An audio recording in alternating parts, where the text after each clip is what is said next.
अच्छा, तो मैं ये कह रहा था कि आपका जो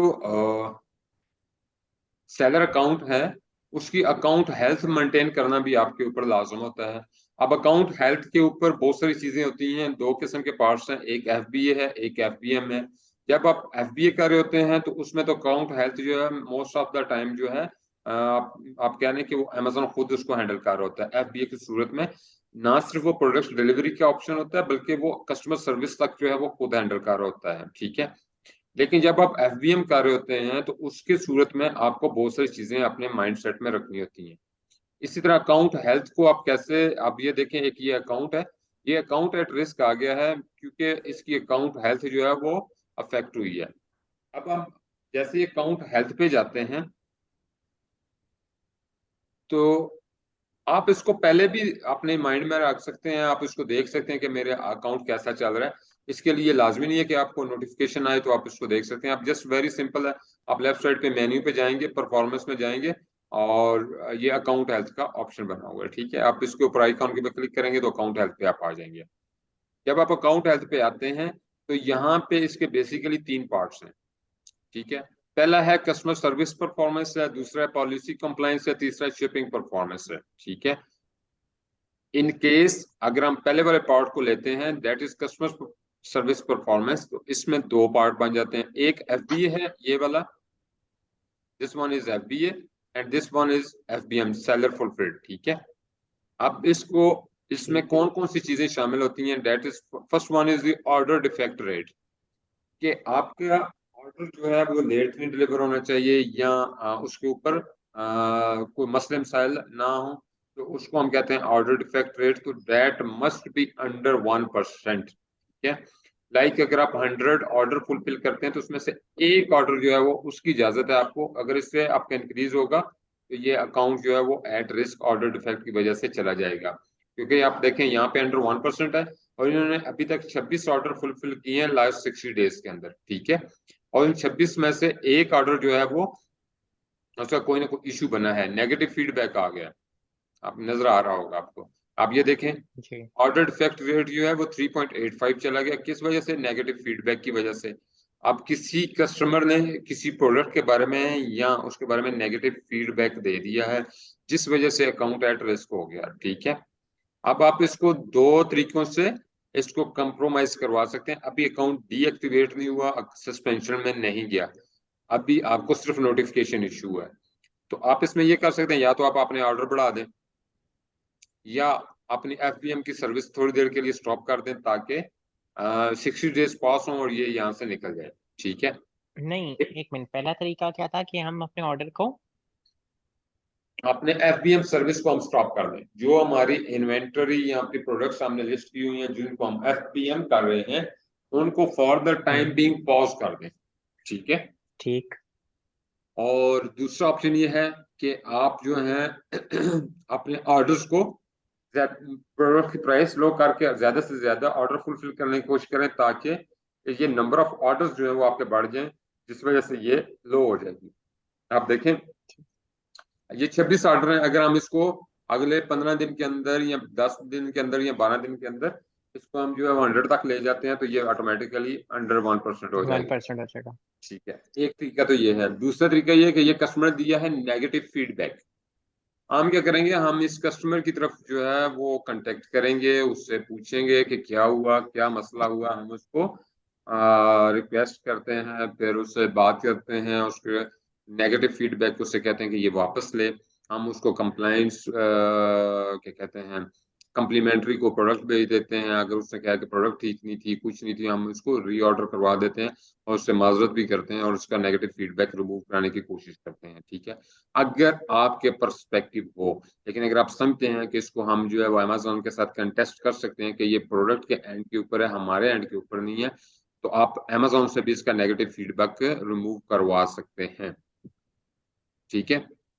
इसी तरह ए टू ठीक। जी गारंटी क्लेम्स हैं, चार्ज बैक क्लेम्स हैं, मीन्स के वो कस्टमर जो है वो कहता है जी कि मेरे पैसे वापस करो, मुझे प्रोडक्ट नहीं चाहिए, ठीक है। एक तो ये हो गया। In case of Amazon fulfilment, Amazon खुद इस चीज को हैंडल कर रहा होता है, इसलिए यहाँ पे एन आ रहा होता है।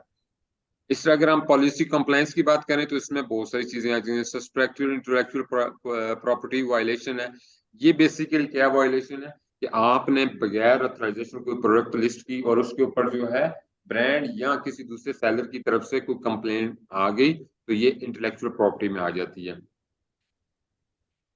सस्पेक्टेड, किसी का शायद, ठीक है, कि आप जो है विदाउट, कि सेलर कह देता है कि आप विदाउट परमिशन शेयर करें, तो अगर आप इनवाइसेस या जनरल लेटर प्रोवाइड कर देते हैं तो ये ऑटोमेटिकली रिमूव हो जाती है। रिसीव्ड इंटेलेक्चुअल प्रॉपर्टी कंप्लायंस, इस सूरत में हमेशा ब्रांड जो है वो आपके अगेंस्ट जाता है, ठीक है। और उसमें ये भी होता है, एक हम वर्ड यूज करते हैं, इसको हम कहते हैं map policy, MAP, minimum advertising policy, ठीक है, प्राइसिंग, एडवर्टाइजिंग प्राइसिंग, ठीक है, कि आपको ब्रांड जो है वो बाउंड कर रहा होता है कि आप मेरी प्रोडक्ट्स इस प्राइस से नीचे नहीं सेल कर रहे होंगे, या कोई और एग्रीमेंट हुआ हो, उसकी वायलेशन हुई हो, तो जो वो ब्रांड जो है वो डायरेक्ट अमेजोन के साथ इन कांटेक्ट होता है और आपको वो वहां से आपका स्टॉक रिमूव करवाता है और कहता है जी कि ये मेरे बगैर मैं पॉलिसी के एग्रीमेंट के अगेंस्ट चल रहा है। उस सूरत में भी यहाँ पे आपके अकाउंट हेल्थ के ऊपर आ जाता है। इस सूरत में अकाउंट सस्पेंशन पे भी जा सकता है अगर आप उसके अच्छे तरीके से ब्रांड को हैंडल नहीं करते, ठीक है। प्रोडक्ट ऑथेंटिसिटी, कस्टमर कंप्लाइंस, हमारे यहाँ जो है ना एक कंसेप्ट है लोगों का, मैंने बहुत सारे लोगों को देखा है, वो ये जो है वो शुरू में काम करते हैं और बाद में उनको प्रॉब्लम्स आते हैं। हम हैं अमेजोन होलसेल बिजनेस मॉडल के अंदर, ठीक है। तो अमेजोन होलसेल बिजनेस मॉडल ये कहता है कि आपने ब्रांड से प्रोडक्ट्स लेनी है और उसकी अप्रूवल के बगैर प्रोडक्ट सेल नहीं करनी है। हमारे लोग क्या करते हैं कि वो प्रोडक्ट्स की जो है वो अली बाबा से सोर्स करते हैं, वो काउंटरफिट प्रोडक्ट होती है, वो कॉपी प्रोडक्ट होती है और उसकी ऑथेंटिसिटी जो है वो कस्टमर कंप्लेन कर देता है। उस सूरत में भी अकाउंट सस्पेंशन पे चला जाता है, आपके पैसे आपको नहीं मिलने हैं, ठीक है। प्रोडक्ट कंडीशन, कस्टमर आप ये कंप्लेन, कह रहे हो सर कि अली बाबा से हम प्रोडक्ट ले ही नहीं सकते? अली बाबा से क्यों अली बाबा से हम प्रोडक्ट ले ही नहीं सकते? नहीं, वो मैं रेप्लिका ये होती नहीं है कह कोई? रहा, अब आप बात जरा वो सुनिएगा। जब हम होलसेल बिजनेस मॉडल के अंदर हैं, उस सूरत में हमने कांटेक्ट करना है brand and with authentic distributor of the brands, ठीक है। उस सूरत में हम जो है वो एक ऑथेंटिक प्रोडक्ट ले रहे होंगे हम, क्योंकि ब्रांड बेशक चाहे चाइना से बनवा रहा है, मलेशिया से बनवा रहा है, सऊदी अरेबिया से बनवा रहा है, पाकिस्तान से बनवा रहा है, वो ब्रांड का इशू है। वो प्रोडक्ट वहां पे उस ओरिजिन में मौजूद होगी। मैं यूएसए में काम कर रहा हूँ, तो यूएसए में जो ब्रांड्स काम कर रहे हैं, मैं यूएसए में ब्रांड से कांटेक्ट करता हूँ या डिस्ट्रीब्यूटर से, तो वो लोकली वहां से प्रोडक्ट मुझे मिल रही होगी। मैं उस प्रोडक्ट को कहीं और से सोर्स नहीं कर रहा हूँ, बेशक उसका जो सोर्स है वो चाइना हो, कोई भी हो, ठीक है। हम यही बोल रहे हैं, हम अली बाबा से उस सूरत में जो है वो प्रोडक्ट जो है वो परचेज करते हैं जब हम प्राइवेट लेबल प्रोडक्ट कर रहे होते हैं, ठीक है। या ऐसी प्रोडक्ट्स जिसके कोई कॉपीराइट्स नहीं होते, कोई जेनेरिक प्रोडक्ट्स होती हैं, उसकी हम सूरत में जो है वो हम प्रोडक्ट्स जो है वो हम अली बाबा से जाके परचेज कर रहे होते हैं, ठीक है। तो होलसेल बिजनेस मॉडल के अंदर हम जो है वो ऑथेंटिसिटी चेक करने के लिए हम सिर्फ ब्रांड्स और उसके अथराइज्ड डिस्ट्रीब्यूटर से प्रोडक्ट उठाते हैं। और अगर कल को कोई कंप्लेन भी हो तो हम जो है उसकी इनवाइसेस और ऑथेंटिसिटी हम प्रोवाइड कर देते हैं कि हमने तो यहाँ से परचेज की है, हमारे एंड के ऊपर कोई मिस्टेक नहीं है।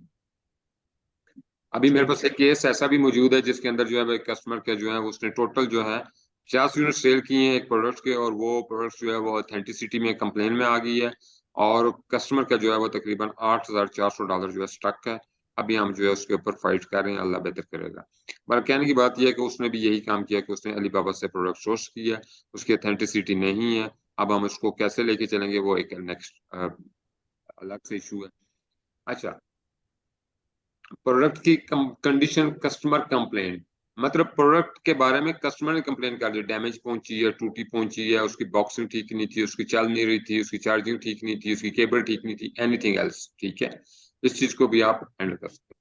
Food and product safety issues, yes, आपने कोई ऐसी प्रोडक्ट लिस्ट कर दी है जिसके लाइक, मोस्टली ये प्रोडक्ट्स कौन सी होती हैं जब हम पेट सप्लाईज के अंदर प्रोडक्ट्स कर रहे होते हैं, कोई उनके पेट के लिए कोई फूड है, कोई फूड आइटम है, कोई उनकी ऐसी चीज है। एक चीज दूसरी, हम टॉयज एंड गेम्स के अंदर जब हम प्रोडक्ट्स कर रहे होते हैं तो वो बच्चों के रिलेटेड होती है, तो उसकी कुछ सर्टिफिकेशंस रिक्वायर्ड होती है जो कि उस प्रोडक्ट्स के साथ नहीं होगी, तो इस सूरत में भी कंप्लेन हो जाने की सूरत में आपका अकाउंट सस्पेंशन पे आ जाता है, ठीक है। रिस्ट्रिक्टेड प्रोडक्ट पॉलिसी वालेशन, कोई ऐसी प्रोडक्ट्स जो कि रिस्ट्रिक्टेड है अमेजोन के ऊपर सेल करनी है, और लेकिन आप वो किसी और नाम से या उसके रद्दो बदल करके आप उस प्रोडक्ट्स को सेल अप करना स्टार्ट करते हैं, तो वो भी वायलेशन में आ जाती है। Customer product reviews policy violation, customer ने कोई पॉलिसी के बारे में कह दिया, अदर पॉलिसीज में, तो ये आपकी पॉलिसी रिलेटेड है, तो ये भी आपकी अकाउंट हेल्थ को करती है। The third one is the shipping performance. ये दी मोस्ट इंपॉर्टेंट है, जब आप फुलफिल सेलर फुलफिल कर रहे होते हैं, ठीक है। लेट शिपमेंट जो है, मतलब 100 में से 4 ऑर्डर आप लेट शिप कर सकते हैं, उससे ज्यादा नहीं। तो इनके जो है वो अभी तक जो है वो अंडर टाइम जा रहे हैं, ठीक है।